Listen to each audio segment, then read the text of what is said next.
Alam ni Paul na none was beyond the power of the gospel. It had the ability, yun yung sabi ko, to reach all who hear and believe.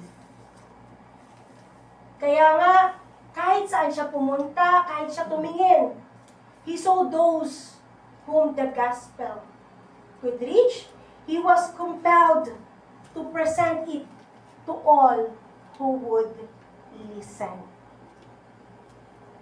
And of course, simple lang church, lagi natin itong naririnig, ito ay ating napag-aaralan, kaya nga tayo may mga Bible study, na when we place our faith in the Lord through salvation, the righteousness of Christ is imputed in our account. Amen? Tayo ay huhugasan sa ating mga kasalanan, i-reconcile tayo sa ating Panginoong Diyos, and we will be a partakers of the divine inheritance ng ating Panginoon. Yes, we still inhabit this body of flesh, kasi nasa flesh pa tayo, na prone tayo sa kasalanan. But, through faith, we are able to walk with the Lord and fellowship with our Lord Jesus Christ. Lagi nating tandaan kung sino ang tinanggap natin sa ating mga puso. Lagi nating tandaan kung sino ang nananahan sa ating mga puso. At lagi nating, we should be grateful for the salvation. It is because alam natin na kung hindi natin natanggap ang ating Panginoong Diyos, saan tayo pupulutin? Sa hell. But by the grace of our Lord Jesus Christ, natanggap natin yung kanyang biyaya, yung kanyang habag, at binigyan niya tayo ng buhay na walang hanggan, and ang ating patutunguhan ay sa langit. Amen? And now, ang ating Panginoong Diyos He is counting on us na maging partakers tayo in the expansion of His kingdom. Isa tayo sa inaasahan ng ating Panginoong Diyos na mag-share ng kanyang good news, na mag-share ng kanyang gospel for all the people to be saved. And of course, tayo ay inaasahan ng Panginoong Diyos to build people through praying for them, amen, and encourage them. And most of all is ma-introduce natin ang ating Panginoong Diyos sa Kanya. And lastly, mga kapatid, yung main idea ng binasa natin, yan, na from verses 8 to 17 is, at ito po yung main idea, nasa verse 17. For in it the righteousness of God is revealed from faith to faith, as it is written, the just shall live by faith. Ang salita po ng ating Panginoong Diyos ay siya nating susi para lubos nating maunawaan ang righteousness ng ating Panginoong Diyos. Sabi ko nga is, ang salita ng ating Panginoong Diyos ay dapat lagi nating isipin na hindi tayo pumupunta sa isang restaurant na merong buffet or merong eat all you can, na pipiliin lamang natin kung ano ang gusto natin at iiwanan natin kasi ayaw natin. No.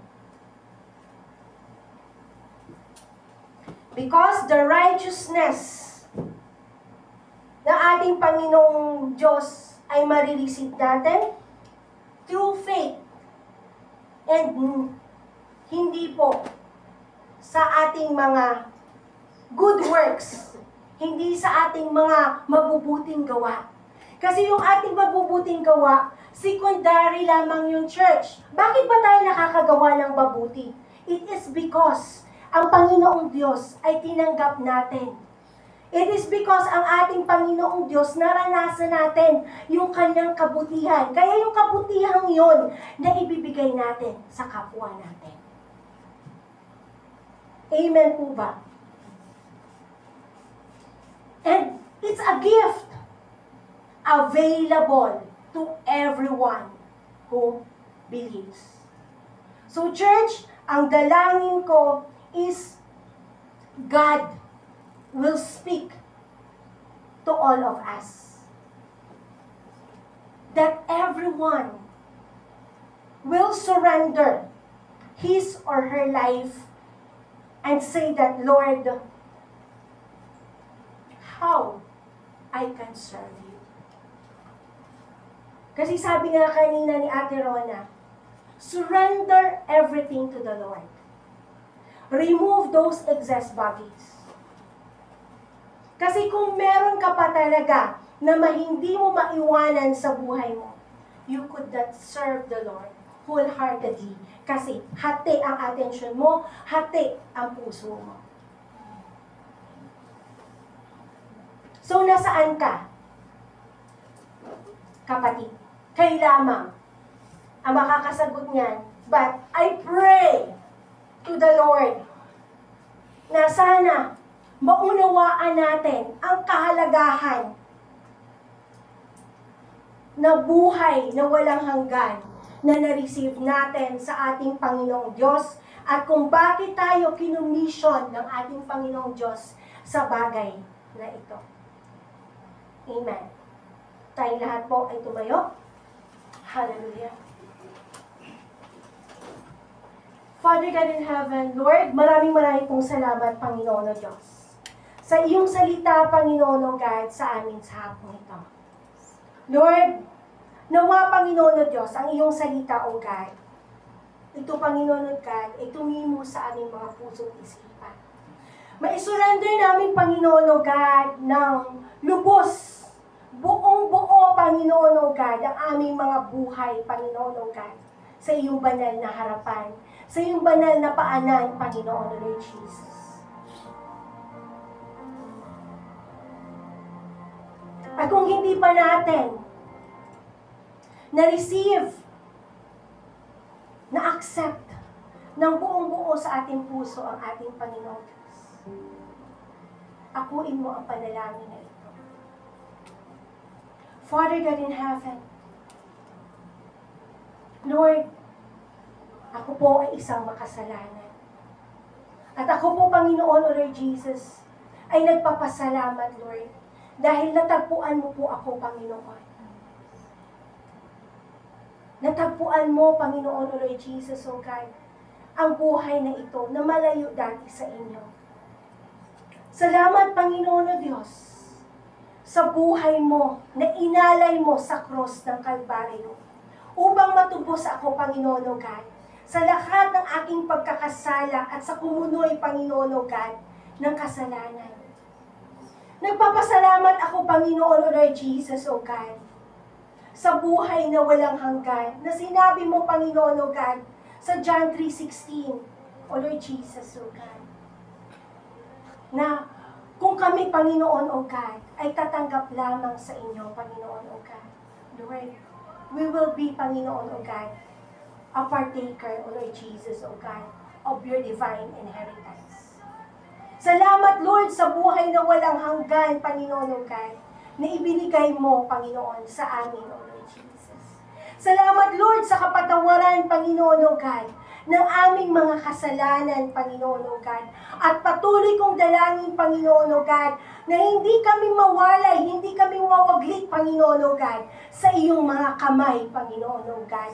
Na patuloy mo ang aming mga buhay, Panginoon o God, ay siliuhan, Panginoon o Lord Jesus, ng dugo ni Jesus, Panginoon o Lord God.